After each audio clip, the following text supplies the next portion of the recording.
Halo guys, jumpa lagi di channel saya Andri Alvaro yang biasanya ngebahas steroid. Nah, coba untuk hari ini kita lagi nggak pengen bahas steroid. Today kita bakal membahas mengenai latihan selama karantin sama bagaimana dietnya mempertahankan kondisi tubuh atau malah mendapatkan sebuah progres saat karantin. Oke? Nah, di sini saya ditemenin sama teman saya yang udah berhasil latihan di rumah selama karantin. Oke, silakan kenalin dirinya dulu. Halo guys, gua Hendy Wijaya. Saya berumur 24 tahun ini. Saya sudah selama masa karantina ini saya selalu gym di rumah dan keep progress. Jadi home workout ya. Iya. Oke, mungkin kita bahas satu-satu dari yang awalnya bagaimana dietnya ya. Jadi diet awal kenapa bisa sampai niat banget ngelakuin home workout sama dietnya tetap bisa konstan, sedangkan di mana orang lain di luar pada saat nggak bisa nge-gym mereka udah ninggalin dietnya dan segala macam. Oke. Jadi gimana nih?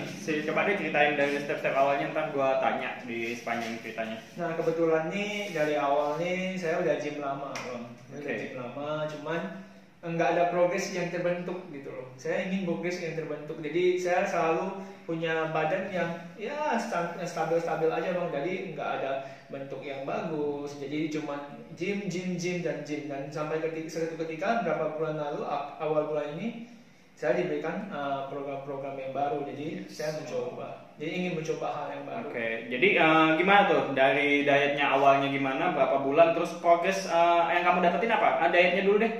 Dietnya dulu gimana awalnya? Awalnya itu saya dapatnya 3 bulan, Bang. Jadi programnya itu 3 bulan. Oh ya, jadi ini diet yang saya kasih juga yang sama Ya, kayak waktu podcast saya sama Koko Ben ya, bisa dicari di video yang udah lama, itu diet buat 3 bulan pertama, Andri Keto Modification, kalian harus coba itu dan pasti berhasil. Nah, itu Andri Keto Modification ya. Dari abang punya, Bang, dari Andri Keto Modification kan. Dan Yes. di situ 3 bulan ini perubahannya kayak beradaptasi gitu, Bang. Kita beradaptasi dengan dari makanan yang kita makan. Jadi selama ini mungkin 23 tahun saya makannya gila-gilaan, saya makannya lemak dan segala macam. 3 bulan ini saya beda, Bang. Tapi enjoy ya, jadi nggak ya, kelaparan, nggak lemes gitu. Nah, itu yang membuat saya senang, Bang. Jadi saya kalau diet selama ini saya selalu merasa jadi saya depresi, tingkat kemarahan tinggi. Yang itu membuat kita nggak comfort. Jadi namanya orang yang pernah gendut kayak saya juga, orang yang pengen diet, pengen kurus, itu biasa mereka hobi makan gitu loh. Kalau coachnya atau PT-nya ngasih diet yang mereka, lu nggak boleh makan ini itu, si klien dia akan ngerasa stres. Jadi dietnya nggak sustainable, nggak bisa berkelanjutan. Apalagi diet yang dikasih diet goblok banget, diet gizi berimbang. Ini kan kalau yang saya formulasikan adalah diet untuk fat loss gitu loh. Kalau kalian yang penasaran, kalian bisa ntar saya lampirin linknya di atas ya. Diet 3 bulan pertama Keto Andri Keto Modification ya. Kalian bisa lihat di video yang nanti saya lampirkan. Nah, di situ kalau dietnya dibandingin sama diet gizi berimbang itu beda jauh banget gitu loh. Karena diet gizi berimbang bukan untuk fat loss yang ekstrim sebagai olahragawan, tapi dia untuk menjaga kesehatan dan komposisi nutrisi tubuh kita gitu loh. Nah, itu begitu. Itu 3 bulan pertama. Kemudian dilanjutkan dengan diet mayo. Nah, diet mayo ini sebenarnya cukup berbahaya ya kalau kalian tidak expert di bidang ini. Jadi di sini mayonya dimodifikasi juga ya. Jadi dimodifikasi juga, Bang. Dan itu yang cukup gilaan sih. Tapi yang 3 bulan pertama cuma turun 45 kilo, jadi 78. Ya, waktu itu saya masih ingat saya 78. Karena masih sempat nge-gym waktu itu, dia masih buka. Jadi masa ototnya masih bisa tertahankan dan fatnya yang kebakar. Jadi penurunan berat badan tidak terlalu berarti itu. Yang waktu diet mayo kan udah masuk masa karantin tuh, awalnya karantin, jadi kita nggak boleh gym, nggak boleh apa kan. Nanti foto before afternya saya lampirkan juga, kalian lihat di video ya. Dan itu cukup jelek tuh badannya kalau badan. Jadi masih ada love handle ya, kayak belly fat di pinggang gitu masih kelihatan. Nah, di situ mulai diet mayo, kemudian itu yang pakai diet mayo itu. Ya. Nah, diet mayo itu yang paling gila-gila itu. Nah, kita kerasa nggak seperti hidup lah itu. Mau hidup seakan nggak hidup. Jadi mungkin Anda harus merasakan sendiri gimana rasanya diet mayo itu. Karena kalau diet mayo itu kita nggak punya hasrat untuk hidup gitu bang. Kita jadi agak. Jadi intinya karena dia nggak ada sodium ya, bukan karena masalah kalori doang. Akhirnya tubuh kita nge-lost water.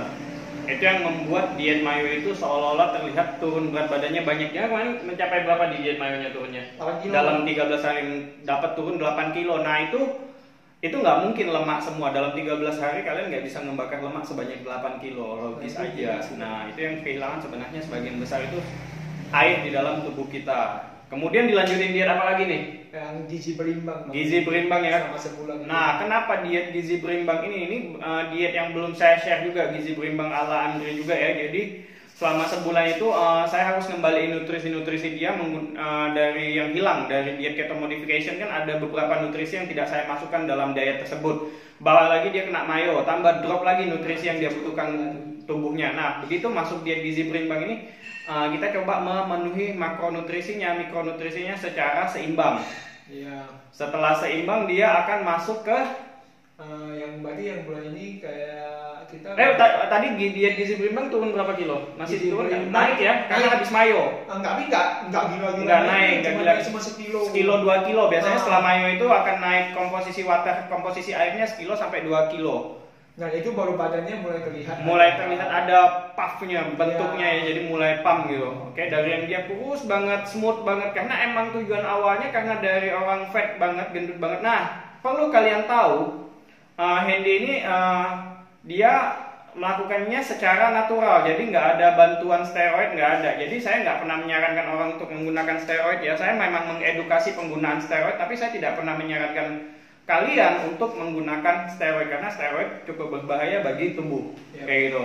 Jadi kalau emang udah tujuannya penggunaan steroid, berarti kalian udah tahu dong resikonya. Jangan nanya lagi, bang pakai steroid bahaya nggak? Bang nggak pakai steroid nggak? Ya udah lu nggak usah pakai, geblek. Gitu loh. Jadi kalau udah siap sama resikonya, kalau kalian pakai steroid kayak gitu. Oke, lanjut dietnya. Diet apa lagi selanjutnya? Yang habis dari gizi seimbang kan kita masuk ke diet kayak conditional diet. Intermittent fasting, puasa. Jadi puasa ya kayak dietnya Deddy Corbuzier ya, kayak apa kan? OCD. Oke, OCD. Jadi intermittent fasting itu perlu gitu loh. Iya.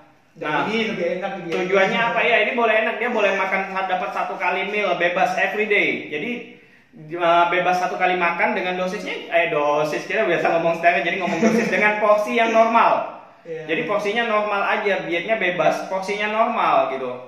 Nah ini enak banget. Tidak berlebihan, jadi bisa makan bebas everyday, nggak ada penaikan berat badannya? Naik sekilo, tapi bentuknya masih oke, tetap oke. Malah dia naiknya muscle dia. Nah di situ Hendy udah mulai latihan di rumah loh. Nanti latihannya kita share nanti, kita bahas juga.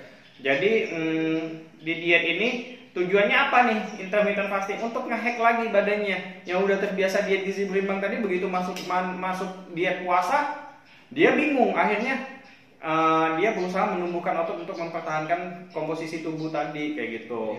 Dia ngebakar lemaknya tapi juga meningkatkan massa otot kayak gitu. Ya, jadi saya sama kayak dia, saya juga puasa nih. Oke, jadi masih dalam diet yang intermittent fasting ya. Nanti ada diet selanjutnya habis ini. Nah terus latihan nih, kita masuk ke latihannya. Latihan gimana dong? Masih itu sih bang ya, fit cross apa itu yang kita sebut dengan sirkuit lah, sirkuit. Jadi saya tuh sebenarnya bikin formula latihan juga ya, biasa buat pemula itu cepat banget, apalagi buat orang-orang yang lagi persiapan kontes.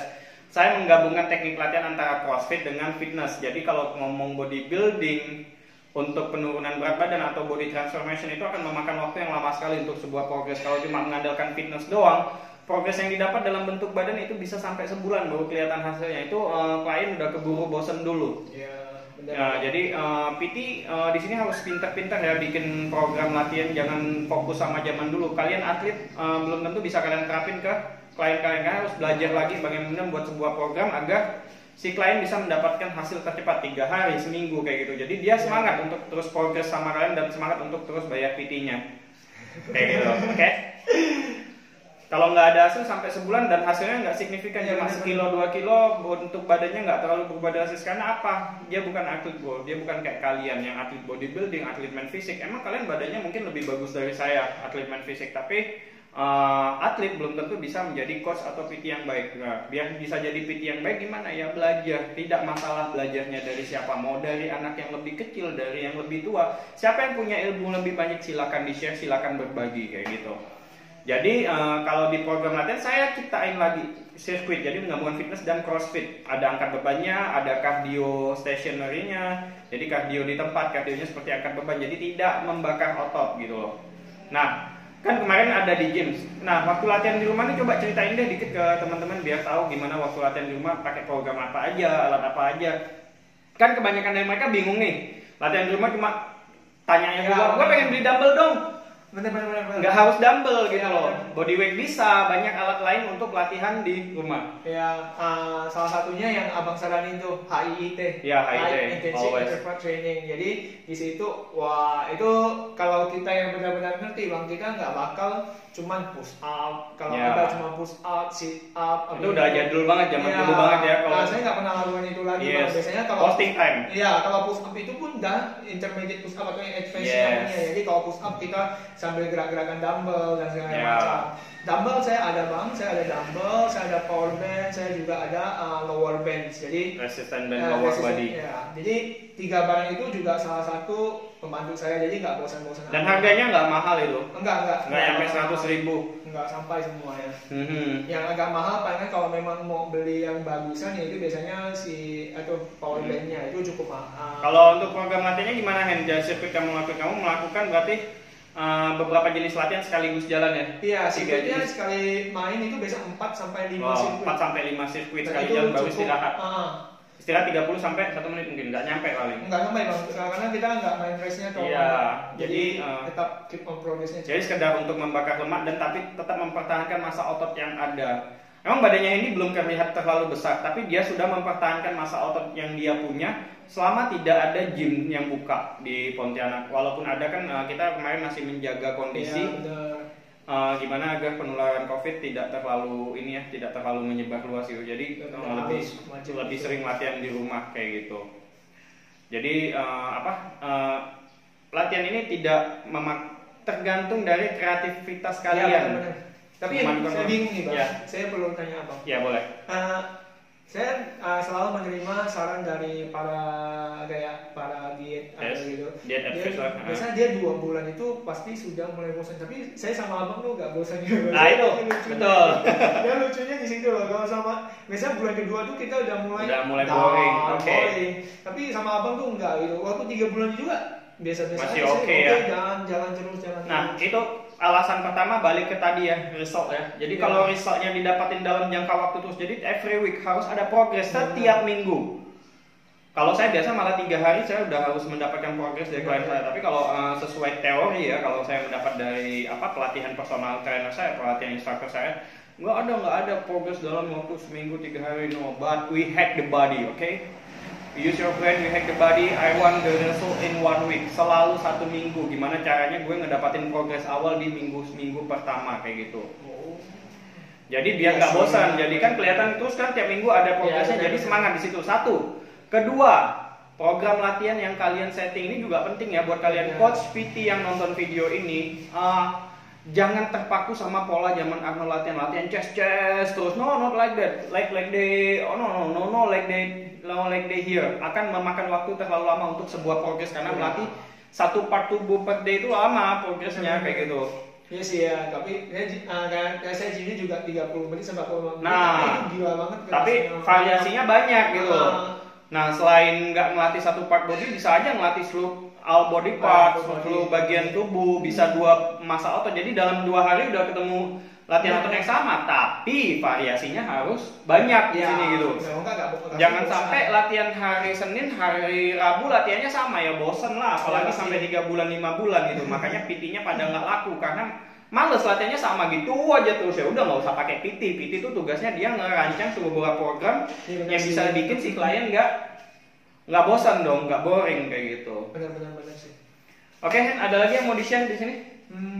Palingan kalian harus tetap Tips and tipsnya ya. Ya, tips dari saya mindset dibetulkan dulu supaya kita ingin mencapai satu goal tertentu. Jadi goal kita tercapai, jangan sampai mindset kita udah buat tapi di pertengahan gagal. Saya selalu seperti itu sih.